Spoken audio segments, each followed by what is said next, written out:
Steve, it is March Madness of a different kind. Reality Check has been telling you for months that the real race for the Republican primary isn't happening in the state-to-state contest. The real contest is who wins the delegates. We can now confirm there are some cases where some candidate supporters are attempting to change the rules of the caucuses in order to manipulate the delegate process. Ben has the Reality Check you won't see anywhere else.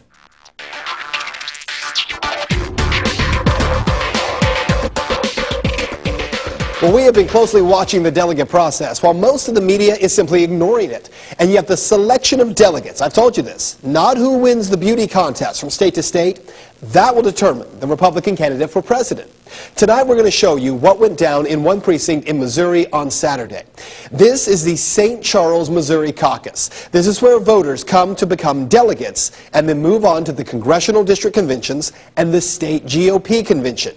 From there, delegates are voted on, again to advance to the Republican National Convention in Tampa, where they will vote for the Republican nominee for president. Missouri will have 52 delegates at the Republican National Convention. Well, around 1,000 people showed up on Saturday in St. Charles to caucus. Now, the first problem started when a rule was made that no one would be allowed to record what took place. The problem with that rule, these meetings are to be conducted under Robert's Rules of Order, and yet no rules committee was ever formed. Even so, police were called in. Take a look. So no videos allowed, but with cell phones in hand, a lot of audio was recorded. Eugene Dokes from the Missouri GOP is speaking in this audio we're going to share with you. He was the temporary chairman whose job it is to carry out the nomination and the approval of an official caucus chairman. I hereby appoint independent the chairman, Cheryl Bates, Jeff Voluntary, Chris Sumner.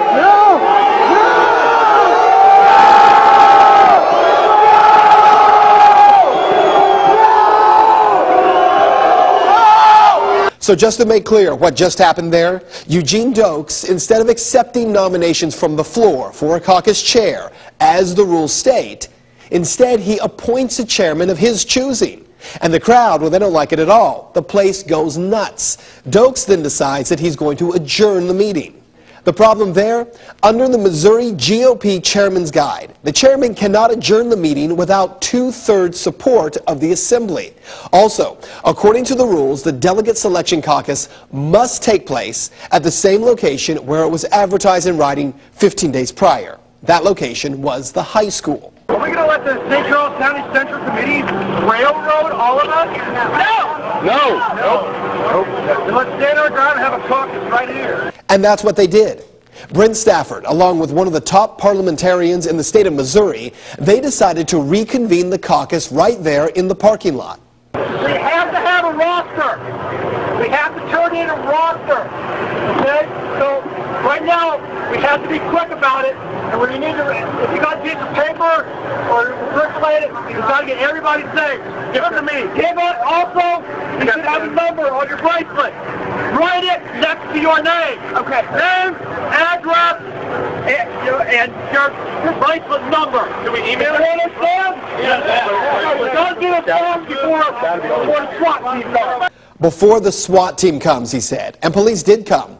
Within minutes, Brent Stafford was arrested. I talked with Brent via Skype about his arrest. They took me away from the crowd and handcuffed me and started walking me towards their police cars and their paddy wagon. Request for answers of if am I being arrested or detained, and what am I being charged with. We're met with answers, but we'll tell you later. In the end, the cops charged Stafford with trespassing.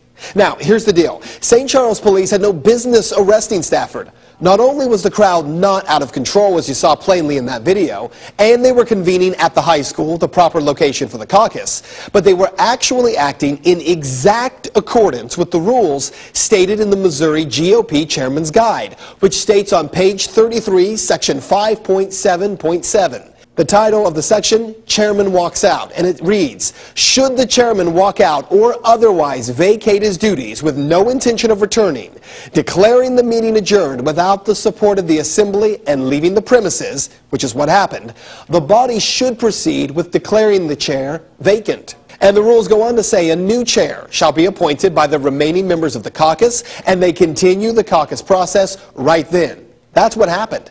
Today on Talk Radio, on a show called Allman in the Morning, Eugene Dokes admitted that he and members of the State Central Committee, they were trying to control the outcome of the delegate selection. What we were hoping to do, I think, was not have a full takeover of one particular group where they might only be represented by 1% of the county, but yet they would get all of the delegates. They didn't think that that was fair for St. Charles County. So here's what you need to know. The bottom line here, that is not the job of party leaders. The point of a caucus is you show up and you make your voice heard, and your voice counts. But for too long, party leaders have decided they know better, and they need to and have to control the outcome. This year, Republicans are not falling in line, and that is Reality Check.